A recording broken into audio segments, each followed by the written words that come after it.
ദൈവത്തിനു മഹത്വം. യേശുക്രിസ്തുവിൻ്റെ വീണ്ടും വരവും പ്രവചന പഠനമെന്ന 191 ഭാഗത്തേക്ക് ഏവരെയും പ്രാർത്ഥനയോടെ ക്ഷണിച്ചുകൊള്ളുന്നു.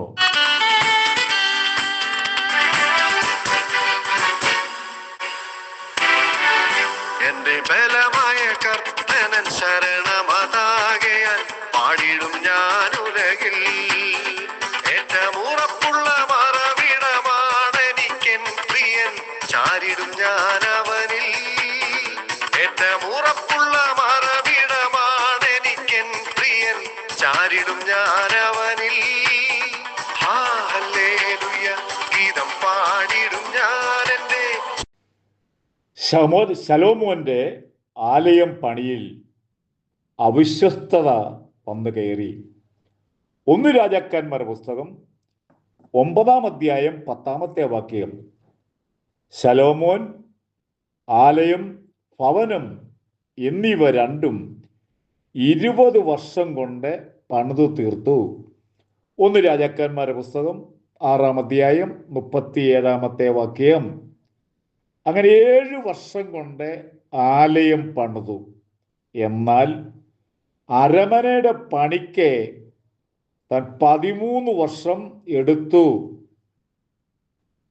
ചുരുക്കം പറഞ്ഞാൽ ആലയത്തിൻ്റെ കെറൂബിൽ വന്ന പണം ദുർവിനിയോഗം ചെയ്തു എന്ന് നമുക്ക് മനസ്സിലാക്കാൻ സാധിക്കും.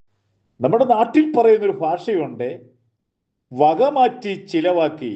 അവിടെ തുടങ്ങി ശലോമോൻ കൃപയിൽ നിന്നും വീഴാൻ തുടങ്ങി. ആരാധനാലയത്തിൻ്റെ പണം മുഴുവനും അതിനു മാത്രമേ ആകാവൂ.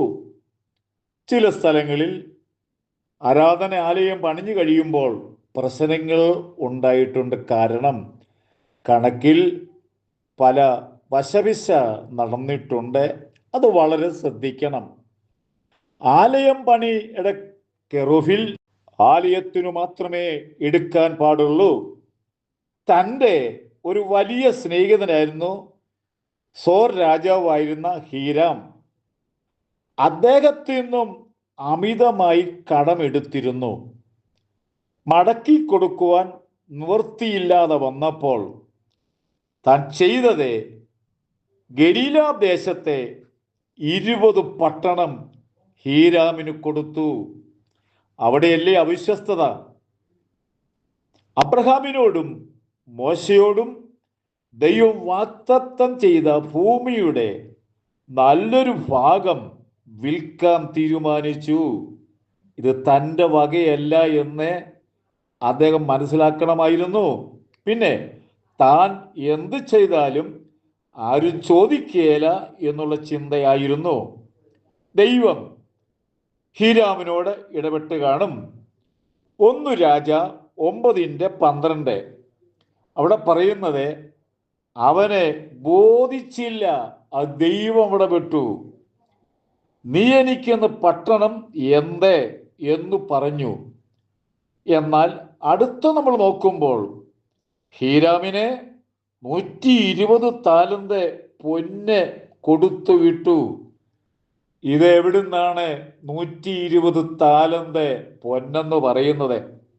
നമ്മുടെ കണക്കനുസരിച്ച് ഒരു താലന്ത് എന്ന് പറയുന്നത് 35 കിലോ ഉണ്ട്.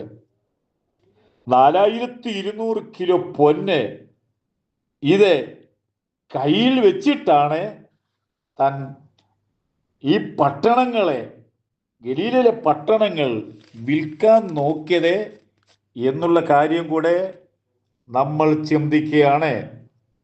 ദൈവകൃപയിൽ നിന്നും പോകാൻ തുടങ്ങിയാൽ അത് പതുക്കെ പതുക്കെ പോകും.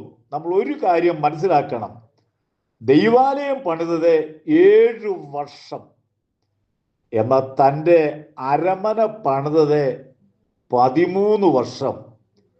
ചുരുക്കം പറഞ്ഞാൽ ദൈവാലയത്തിൽ വന്ന പണം തൻ്റെ സുഖലോലുപത്തിന് വേണ്ടി പണിതു എന്ന് മനസ്സിലാക്കാൻ സാധിക്കുന്നു.